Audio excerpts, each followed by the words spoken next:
Minha Nossa Senhora, o que acabou de acontecer no Santos nas últimas horas pegou todo mundo de surpresa, e eu te garanto uma coisa. Se você acha que já viu de tudo nessa virada de temporada, segura aí porque essa notícia é daquelas que fazem o torcedor parar tudo para ouvir com atenção. Hoje eu volto aqui nessa segunda-feira com informações quentíssimas do Peixão, tudo conectado, tudo dentro de um mesmo contexto, porque o momento do Santos é decisivo, é estratégico e pode mudar completamente o rumo do clube em 2026. E já te aviso logo no começo, fica até o final porque a última parte envolve dinheiro pesado, bastidor internacional e decisões que vão impactar diretamente o futuro do Santos. O Santos vive dias de muita movimentação nos bastidores, e isso não é força de expressão. O clube entrou em um daqueles momentos em que cada decisão pesa, cada escolha tem consequência e nada é feito por acaso. E o nome que volta com força total ao centro das discussões é Marcelo Teixeira. O presidente santista resolveu ir até o limite em uma negociação que já parecia esfriada, mas que nunca saiu completamente da mesa. Rony voltou a ser prioridade absoluta e agora, a diretoria trata essa tentativa como a última cartada.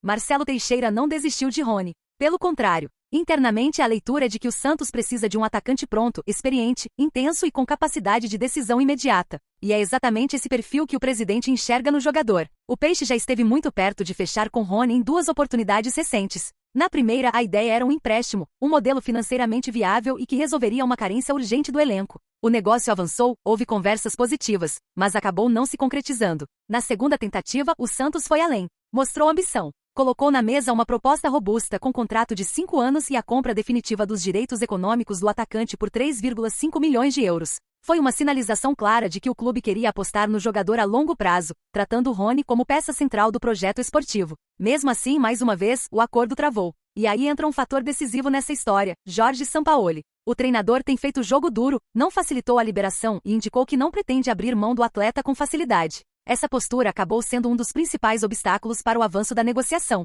Mesmo com valores mais atrativos e um plano bem definido por parte do Santos, a resistência do outro lado esfriou as conversas. Ainda assim, dentro da Vila Belmiro, a avaliação é clara. Rony agregaria intensidade, experiência e poder de decisão ao ataque, exatamente o que o time precisa para a sequência da temporada. O entendimento da diretoria é que o perfil do jogador conversa com o momento do clube, dentro e fora de campo. Por isso, Marcelo Teixeira decidiu insistir mais uma vez. Essa nova investida é tratada como definitiva. A ideia é ajustar valores, condições contratuais ou até mesmo o formato do negócio para tentar destravar a negociação. Se não der certo agora, o Santos entende que o ciclo se encerra. O clube deve virar a página e buscar outras alternativas no mercado. Mas a sensação interna é de que todos os esforços possíveis foram feitos. A decisão final, mais uma vez, vai depender da postura do staff do jogador e da comissão técnica comandada por Sampaoli. Enquanto isso, dentro de campo, o torcedor pode respirar um pouco mais aliviado. Havia uma dúvida enorme envolvendo 2 nomes importantes do sistema defensivo, Zé Ivaldo e Escobar. Ambos foram expulsos na semifinal do Campeonato Paulista do ano passado, naquele clássico contra o Corinthians que terminou com a eliminação santista.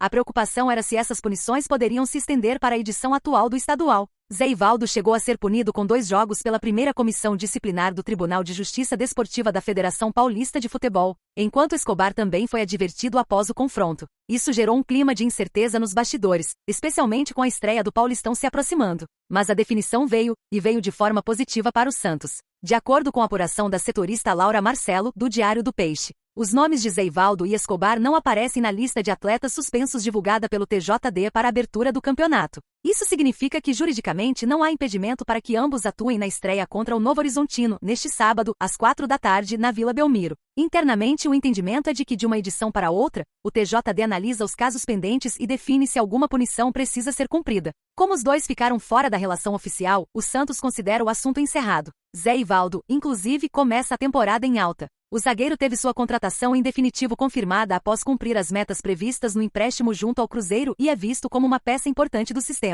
defensivo em 2026. Com a provável liberação da dupla, o único desfalque confirmado para a estreia deve ser Neymar. O camisa 10 segue em recuperação após passar por uma artroscopia no joelho esquerdo, realizada no dia 22 de dezembro, e ainda não tem data definida para retorno. Durante a pré-temporada, o técnico Juan Pablo Vozvoda tem testado Robinho Júnior como alternativa para a função, enquanto Gabigol também surge como possibilidade entre os titulares. E falando em Gabigol, o Santos deposita nele uma das maiores esperanças para corrigir um problema crônico que acompanhou o time durante toda a temporada passada. Em 2025, o Peixe sofreu, e muito, com a dificuldade em transformar chances claras em gols. O time até chegava com frequência ao ataque, mas esbarrava na pontaria irregular. Isso custou pontos, resultados e aumentou a pressão sobre elenco e comissão técnica. Os números deixam isso muito claro. Segundo o levantamento da Gazeta Esportiva, Gabigol apresentou, em 2025, índices de finalização superiores aos dos atacantes que vestiram a camisa santista. Foram 91 conclusões em 49 partidas, com 44 delas indo na direção do gol e 13 gols marcados.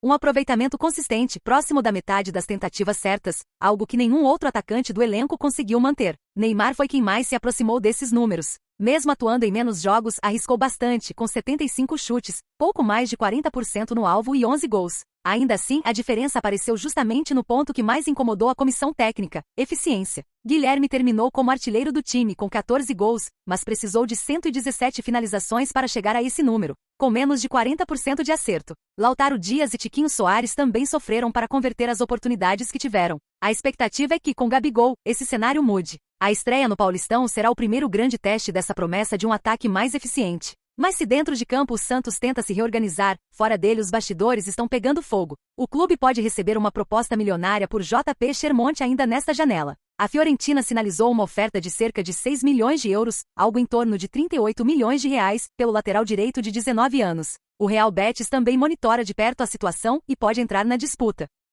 Chermonti está inscrito na Copinha e deve disputar apenas a fase de grupos antes de retornar ao elenco profissional. A decisão faz parte do planejamento do departamento de futebol, que entende a necessidade de reforçar o time principal já nas primeiras semanas da temporada. Mesmo tendo perdido espaço em 2025, o lateral segue valorizado no mercado. No Brasil, Vitória, Ceará e até o Novo Horizontino demonstraram interesse, mas sem avanços concretos. Marcelo Teixeira foi claro nos bastidores: só aceita negociar Chermonti em definitivo se a transferência for para o exterior. E agora vem a bomba que faz o torcedor prender a respiração. Robinho Júnior entrou de vez na mira da Inter de Milão. Segundo informações apuradas pelo jornalista Lucas Musetti, o gigante italiano acena com uma proposta que pode chegar a 22 milhões de euros.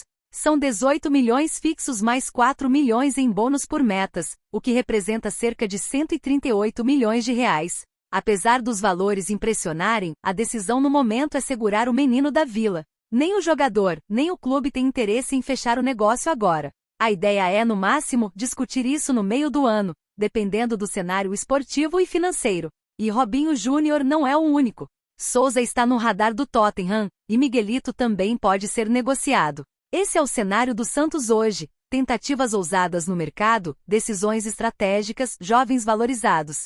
Pressão por resultados e uma temporada que começa carregada de expectativa. Agora eu quero saber de você, torcedor. Você iria até o fim por Rony ou acha que o Santos deve virar a página? Gabigol é a solução para o problema de gols? E se a Inter bater a porta com essa proposta por Robinho Júnior, o que você faria? Quero sua opinião sincera nos comentários, porque esse debate promete e o futuro do Santos passa, e muito, pela voz da torcida.